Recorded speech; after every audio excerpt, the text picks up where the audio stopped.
okay aan ku xigsiiyo layerka saddexaad layer 3 baa loo yaqaanaa layer 3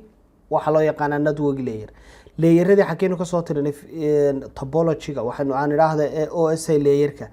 layerada waxaanu ka soo tirinay xagga hoose oo physical layerka ugu hooseeya nidhi data link layer hadda waxaanu maraynaa network layer kor baynu sii soconaynaa marka waa layer 3 kani layer 1 iyo layer 2 na ugu hooseeya okay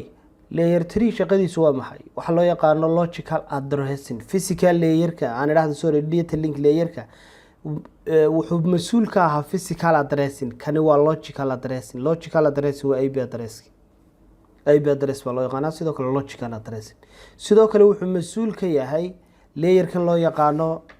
network layerku waxa loo yaqaano switching waxa weeyaan labada device informationka sida isku weydaarsan doonaan switching ku markaasi laba u qaybsamaa switching wuxuu kala noqonayaa mid loo yaqaano isagu mas'uulka ka ah wixii packet ah oo loo yaqaano packet switching iyo layer iyo midka loo yaqaano circuit switching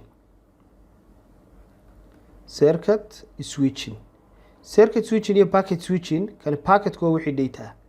si kooban circuit switching kiro wixii voice waxa soo galaya IP phoneski ba soo galaya ama voice of IP gi ba soo galaya iyo wixii la halmaan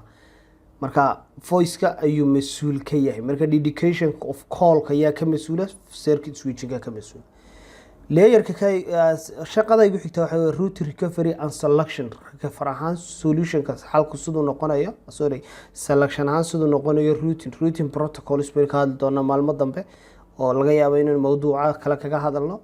connection services baa kamid ah oo service and connection sidoo noqonayo mar hore soo sheegay labadan waxay wadaagaan iyagu physical layer kibay la wadaagaan oo isna waa strategies-kii aynu soo sheegnay multiplexing-ka iyo bandwidth usage-kiisa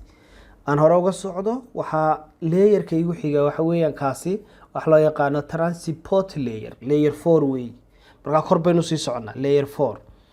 4 transport layer laba shaqa ugu muhiimsan waxa ugu muhiimsan noocyada connection-ka sidoo noqonayo marka waxa ugu muhiimsan TCP iyo UDP connection waa protocols kan waxa loo yaqaanaa transmission communication protocol iyo user datagram protocol iyo maxay mas'uul ka yihiin markaas waxay ka mas'uul yihiin haday noqono TCP haday nidhaahno iyo haday nidhaahno UDP kani connection kiisu waxa leenahay waa connection oriented si kala hadaa wadahdo waa reliable connection kana waa connectionless oriented waa unreliable ama waa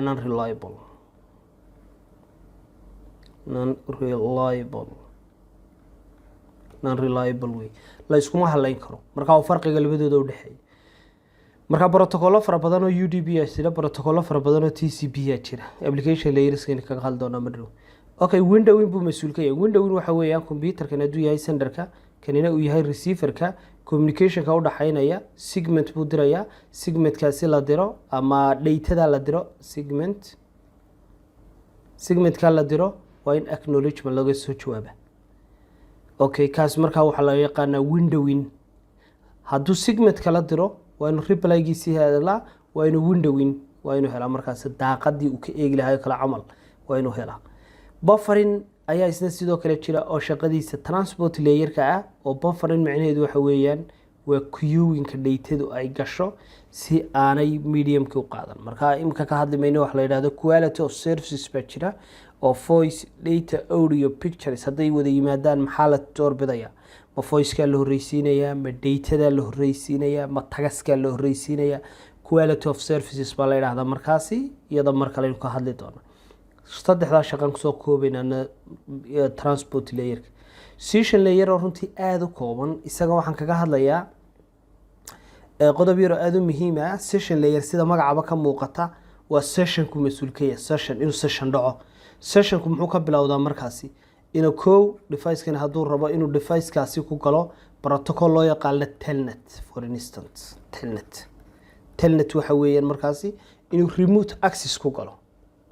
inuu ku galo waxa looga baahan marka koobaad usernamekii iyo passwordkii inuu ku galo connectionkii baa bilaabmaya markuu userkii iyo passwordkii dhaca kabacdi connectionkii baa set up garoobaya connection ka samaysmay ayaa la maintain garaynaya wax loo yaqaan tearing down session baa dhacaya haddii ay dhacdo any loss iyo waxyaabihii la xidhiidho oo dhan marka isagu wuxuu mas-uul ka yahay connectionkii ab ma yahay mise ma aha ayuu soo ka shaqeeya halkuu ka shaqayn jiray transport layerku datada from beginning to end halkan ilaa iyo halkaa inta gaadhaysa ay mas-uulka ka ahayd oo ay windowii sameynayeen oo uu ilaalinayay oo xogtii ma la helay mise lama helin lagaga soo jawaabayay isagoo kale connection kale labada device ma xidhiidhsan yihiin bisoo mas-uulka yahay simply layerka kaayigu xiga waxaa loo yaqaanaa presentation layer sida magaca ka muuqata waa presentation waa data formatkii loo presentate garaynayay data formatku waxa weeyaan noocay datadu noqonayso ha noqoto tusaale ahaan pdf aad taqaanaa pdf waxaanu naqaanaa document waxaanu naqaanaa tusaale ahaan noocyada pictureska pgt waxaanu naqaanaa waxyaabaha inta badan nooc kasta oo data ay qaabka loo formatkeedu noqonaya ayaa loo yaqaanaa data format baa loo yaqaana waxaa sidoo kale jira wax loo yaqaana encryption waxa weeyaan datadii in la encrypt gareeyo tusaale ahaan data waxaa laynoo soo diray 1010 tusaale ahaan saasoo kale laynoo soo diray datadii waxaa loo bedelayaa xarfo alpha hash waxaa loo bedelaya tusaale ahaan asterisk no one knows datada waxay tahay markaa waa encryption datada yaa encrypt gareeya yaa shaqadaa qabtaa data link layerka ayaa qabta presentation layerka ayaa qabta datadii noocay noqonaysa iyo nooca datadii loo presentate garaynayo isaga ayaa responsible ka ah marka kaa si isna waa presentation layer marka siduu u shaqeeya basically presentation layerku xaggan dhinacan haddii maanta encryption lagu sameeyo dhinaca kale markuu tago in decryptionkii lagu sameyn karo ama wixii lasoo encrypt gareeyo in isagu decrypt garayn karo okay waxaanu imanaynaa layerka ugu dambeeya ee 7aad waxaa loo yaqaanaa isagana application layer application sida magaca ka muuqata waa maxay maxaa la yidhahda application wixii application windowska computerada softwarada kugu jira maxaa la yidhahda waa application services bisoo ka shaqeeya keliyaad wixii application service advertisementiskana isaga mas-uulka wixii advertisementiisa markaa tusaale ahaan haddaad computerkaa ku shubatid office microsoft office haddaad ku shubtid waa applicationkaasi datadu waxay ka dhex bilaabmaysaa computerkaaga ilaa iyo computerka kale ay gaadhayso jaranjartii bay maraysa marka waxaynu halkaa u baahnaanaynaa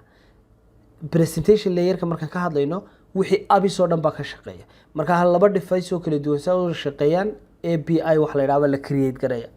application programming interface ayaa la sameeyaa wax loo yaqaan application programming interface waxa weeyaan device kan system kan ay leedahay tusaale ahaan shirkadda isgaarsiinta ee tusaale ahaan ka iyo application kan aynu sameynay ee aan rabno computeradeenna iyo mobiladeena inuu ku shaqeeyo waa inuu jiraa wax loo yaqaano API ama programming interface u dhaxaynaya labadoodaas oo la yiraahdo tusaale ahaan haddii protocol noocaas aad aragtid oo ka imanaya from some source of that software oo galo inaguna waxaan leenahay markaasi whatever the data aad ka receive karaysid ama aad u diri kartid portiga noocaasiya sidoo kale u dir waxa loo yaqaan markaasi APIs baa loo yaqaan wixii application marka application layer ku ka sheekay software ba hadii la soo hadal qaado application layer okay haddaba aynu soo khulaasayno todobada layer todoba u dhigma dhinaca kale yaala kani waa senderkii tusaale ahaan kanina waa receiverkii todobadii layer bisna ka koobay APIs okay ko laba saddex okay marka labada layer communication baa ka dhaxeeya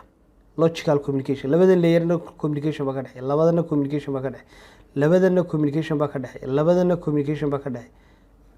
labadana sidoo kale communication baa ka dhaxeeya labadana communication baa ka dhaxeeya maxaa la yiraahdaa markaas haddii communicationka device-kani markuu device-kan wax u dirayo wuxuu ku darayo waxaa loo yaqaanaa encapsulation xagan markuu tagana waxa weeyaan decapsulation ayaa sidoo kale loo yaqaana